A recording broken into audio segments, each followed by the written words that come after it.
Well, good morning, everyone. Good morning. All right, we're so glad you're here today. Everybody online joining us and in the pews today. I am Reverend Karen LeBlanc. I minister to this church as we minister to each other here. We are a beloved community here at First Unitarian Church, and we believe in practicing and promoting the UU values of justice, equity, transformation, pluralism, interdependence, and generosity in our congregation, and that those values always spring from the love at the center that guides us all. We are people of purpose in this church, my friends, and we work to make sure that everyone feels welcome in this meeting house.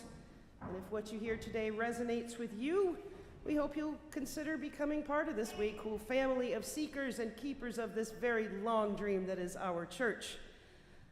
First Unitarian in New Bedford recognizes that the land we inhabit and enjoy sits on the unceded ancestral land of the Wampanoag, and we give respect to the people of the First Light and their ancestors, and we honor them in this church.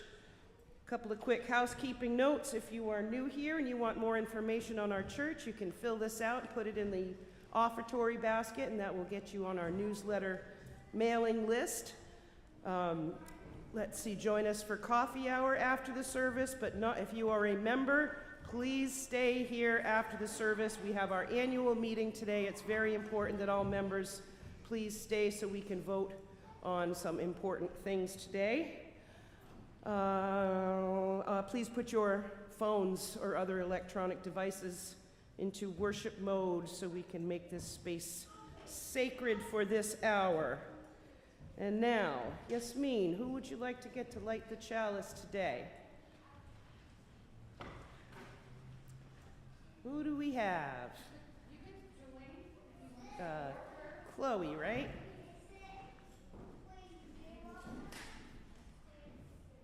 All right, be careful now.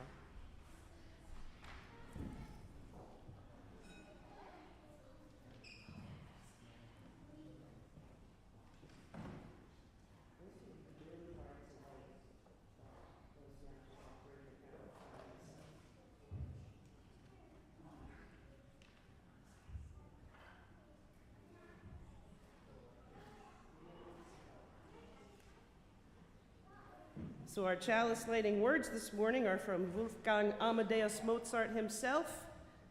And he said this: "Neither a lofty degree of intelligence nor imagination, nor both together, go to the making of a genius. Love, love, love, that is the soul of genius." We stand by those words here at UUNB. Our opening words are from a man named Tyler Knott Gregson. To be there to see it, the wings of geese in the lightlessness, the blur of hummingbirds roaring softly on summer porches, the earthquake of thunder on evenings where you swear dusk will never fade out. Be for this, keep being, for there is music in all this.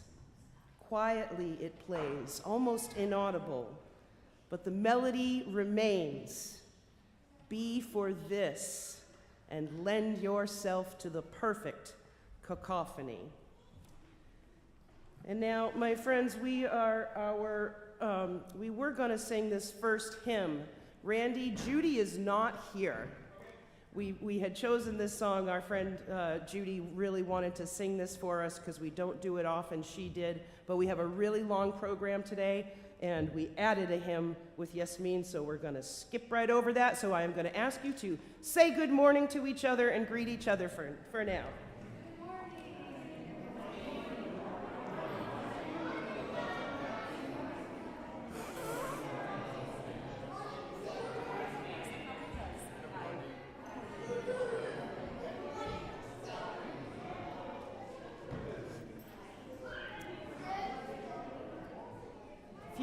If you want to remain standing, we're going to read our covenant, which is printed in your order of service. All right. We come together as a religious community, upholding freedom of conscience, right relationship, and the inherent worth of all people. We value our diversity and pledge to care for one another in the spirit of compassion, to speak and listen to each other with respect, and to promote justice and kindness in the world. Now we have Miss Yasmin. Go ahead and sit down.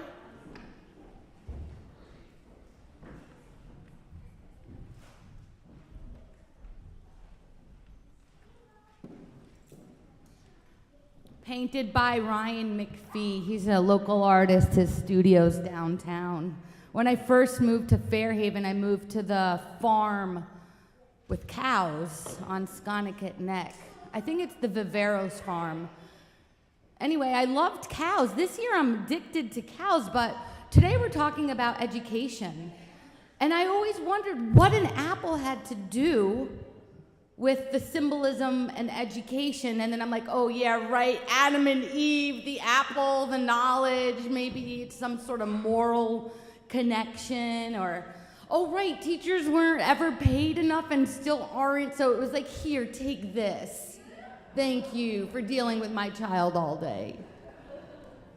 So in my classroom, if you don't know me, I'm a teacher during the day. I teach high school. I have the greatest job in the world because I teach teachers how to be teachers. I knew right away when I was a little one that I played school and I would tell everyone what to do. Like, I'm the mom and you're the dog, and we're going to do it that way. But today, because of the anniversary of Brown versus the Board of Education, that major Supreme Court decision, and being that I am the leader of education, I'm supposed to be helping that, I thought, let's talk about education, let's be real. And then we're gonna go into a hymn, which I always enjoy singing, because today's sort of my last day, because I'm wrapping up school and we have lots of things going on. So education, 85% of a child's intellect is established by age of 5. The entire economy depends on early childhood education. No wonder they're trying to say, oh, we don't, we could lower the standards. We'll just let people have their aunts and uncles and grandparents care for the children, because no one works. So yeah, let's have a talk. Education. According to AI, education plays a crucial role in individual development, societal advancement, and economic growth. And it empowers individuals with knowledge, skills, and critical thinking abilities, enabling them to contribute meaningful to society. So great, yes. I feel like we're fulfilling our role here and we're doing a good job. Because you see these beautiful words, that is the Unitarian Universalist root of why and how we're doing what we're doing. So, it took a really long time. So there was this family. This is for the children to sort of understand this big Supreme Court decision with judges. There was a little girl. She wanted to go to school in her local community and walk to school with her friends. Because there were really nice people, and families would let their children play together, most of them. And this little girl went to school, and they were like, no, you can't go. You got to go to the other school with the people who look like you. So get on a bus away from your home and go far away. And her parents were like, yeah, no, that's not going to work for us. So they fought. And so that's how the Brown Board of Education comes in. So this was a multi-decade effort. And I want to bring that to our attention because we are in an effort. We're in a situation where it's going to take a little time. And so we can't give up. And that's that hope that we're still we're in it. But we have to continue to fight and think back to this decision. So, through the Supreme Court's decision in Brown versus the Board of Ed, it didn't actually achieve school desegregation on its own. Because if you don't know, the South was like, yeah, we're not going to follow those rules. So it fueled a civil rights movement in the United States. In 1955, a year after Brown versus the Board of Ed, do any of the children know the name of the woman who refused to give up her seat? Yes, Rosa Parks. She was arrested. They did the Montgomery boycott. How many of you would say, yeah, I'll walk to work miles and miles? Some of you might. I mean, we still hear the stories, right? I had to walk to school in 5 miles in the rain, these children these days. We had another man who gave a great speech at the Washington Memorial. Does anyone know his name? I have a dream. Yes. Who? Say it. Yes, Martin Luther King. This led to the toppling of these really not good laws. Anyone know the name of these laws by a name of Jim? Yep, Jim Crow. So passage of the Civil Rights Act of 1964, backed by the enforcement of the Justice Department, finally began the process. However, this landmark piece of civil rights legislation was followed by the right to vote. The Voting Rights Acts of 1965. The Fair Housing Act, because this is all interconnected. Today, more than 60 years after this Brown versus Board of Education debate continues over how to combat racial inequalities in our nation's school system today, largely based on residential patterns, the way they draw out our neighborhoods, resources between schools in wealthier and economically disadvantaged districts. So, teaching and education and the apple, we're in it, and we need to stay in it. And so sometimes when we sing our next hymn, which I invite anyone who wants to come up and sing that, and we could pretend we're having our chorus or our choir today. I do have some hearts if you wanted to hold them. But we used to say, there's more love right here. And I was like, yeah, we have it. We are the love. We are the community. But then I started thinking, guess what? Just because we have more love right here, there is hate, oppression, war, and injustice in our world. And this is an African American hymn that says, let's sing this for all those people out there, because we know they're fighting and we're going to continue fighting for them. So, please, If you want to come up and sing hymn number 95, There's More Love Somewhere, we invite you. And so, yeah, There's More Love Somewhere, number 95.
All right, kids, you're going to go to Sunday school.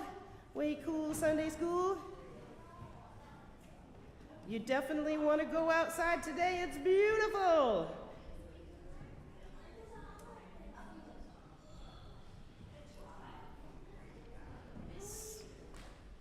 All right, boy, we got a lot of little munchkins today.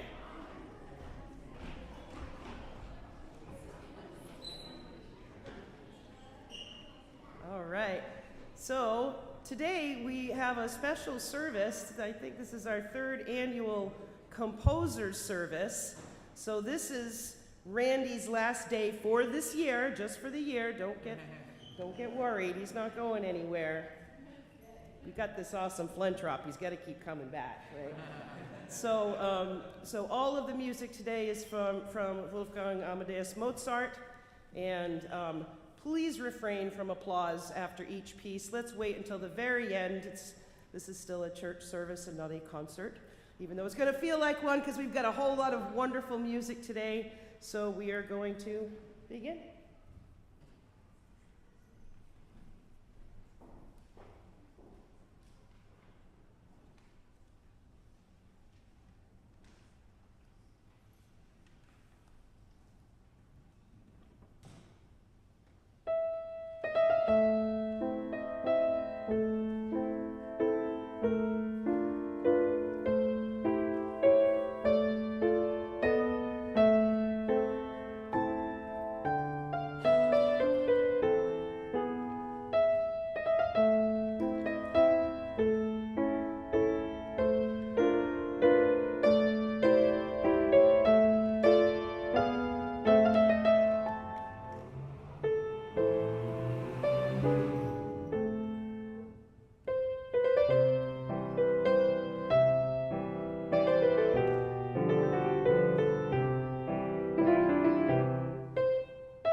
Thank you.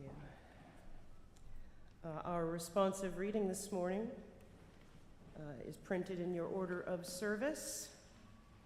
I will read the plain type if you will answer with the bold. We don't get to do this one very often, and as soon as I thought, oh, we need a responsive reading, I said, oh, music of the spheres. I've never gotten to use that one, but today we've got a music theme. Let's do it. The music of the spheres. Its rhythms are the equal, repeated seasons, the beating of the heart.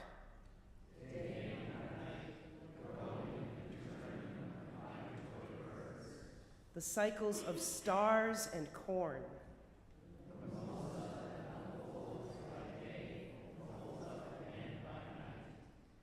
Rhythm of the moon and tide, one single rhythm in the planets, atoms, sea.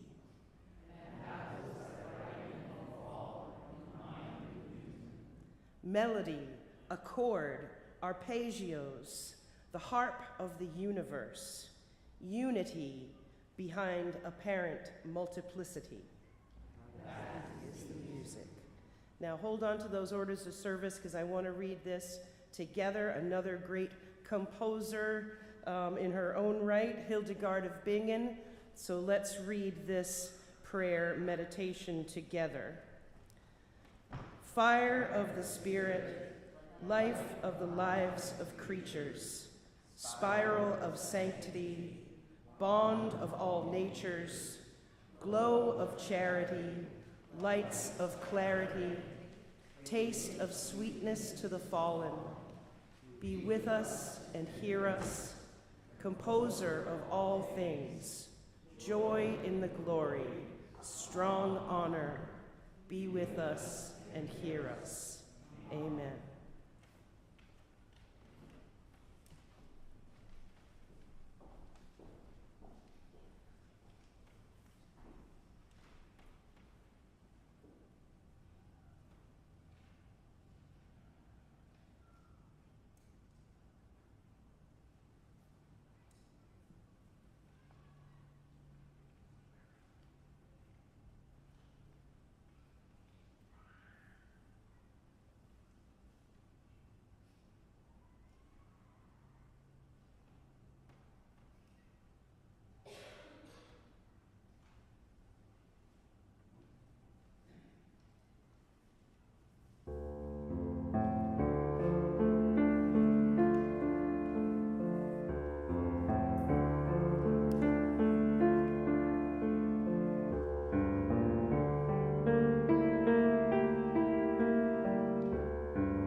really hard not to clap. All right, a brief history of Mozart, because there's a lot. There's a lot. Born January 27th, 1756 in Salzburg, Austria. This is his full name, Johannes Christosimus Wolfgangus Theophilus Mozart, better known as Wolfgang Amadeus Mozart, which is the Latinized version of Theophilus, was very on in life one of those humans we acknowledge as being gifted in the musical realm. And granted, his father was a musician as well and pushed this little boy by example at an early age to excel in music. No amount of expectation could have prepared his parents for what their child would achieve. The boy's early talent for music was truly remarkable. At 3, he was picking out chords on the harpsichord. At 4, playing short pieces, and at 5, composed his first piece of music. He was what we would call a prodigy, and his father pushed his son's talent to the extreme, probably to make up for his own lack of true talent. And he dragged him all over the world to perform to anyone of consequence, kings and queens. Mozart was rebellious. If you've seen that movie, Amadeus, you might think of him. Whenever I think of Mozart now, I think of that actor going, because he's kind of silly. So as one might be whose life was so guided by expectation of greatness and who achieved it in the music he composed, over 800 pieces over his lifetime, imagine that. But he was a womanizer. He was rather goofy, and he often played the fool to make others feel better about themselves. He was not the golden child that his father expected of him as he got older, despite his accomplishments. Mozart lived within the joy and pain of his own spirit so meticulously that we still look to him as the pinnacle of what classical music can be. Mozart had a magic that few composers had, a vision and a natural competency in how music worked that moved the listener to further the reaches of our emotion. Music that spoke to our very soul and pulled from deep inside us so much we didn't know was there until we heard it and said, "Oh, yes, yes." Mozart died at only 35 years old, and researchers have suggested more than 100 causes for his death, from rheumatic fever to a rare kidney disease to mercury poisoning. When he died on the 5th of December in 1791, he was still finishing his seminal work, his Requiem. And I remember hearing that piece of music for the first time and thinking it was the most moving thing I had ever heard. Beethoven, Tchaikovsky, and many other composers were deeply influenced by Mozart and his work and paid homage to him by writing variations on his themes. Albert Einstein said that Mozart's music is so pure, it seems to have been ever present in the universe. Indeed, his music remains heavenly, and we are so glad to have Randy's skillful hands to bring his music alive for us today. And so ends the brief history of Wolfgang. Now is the time in our service where we ask you to donate to our church for the many wonderful things we have going on here, and we thank you for your kind donations.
So the sermon today, I don't have to do anything. You're going to just sit here and listen to some more music. But I'm going to give Randy the time to move up to the organ loft for this piece. And I'm sorry, we did not list our first piece of music. I'm sure we can find out what that was for you. But right now, we've got Fantasia in F minor. Enjoy.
often not easy to tell when something is done, and I get fooled all the time. Boy, we have so many treasures in this church, and I have to say Randy Fayan is one of our true treasures. You're going to get applause whether you like it or not, sorry.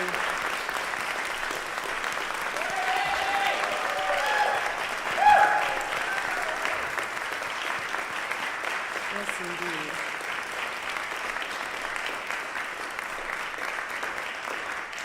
We will definitely miss you, although we do have music set up for June this year, so it won't be quite as devastating to not see you until September. But we hope you have a great summer. Our closing words are from Mr. Mozart himself. All I insist on, and nothing else, is that you should show the world that you are not afraid. Be silent if you choose, but when it is necessary, speak, and speak in such a way that people will remember it. I think we can take that one and roll with it outside these doors, right? All right, my friends, please, if you are a member, stay here after. I promise they will save coffee for you. I guarantee. I arranged this in advance. So please stay for our annual meeting afterward. Everyone else, you are welcome to go ahead and leave, but please stay for our postlude. Hold fast, my church. We love you. Stay strong. Live long and prosper. Go in peace. Elbows up. And we'll see you next week.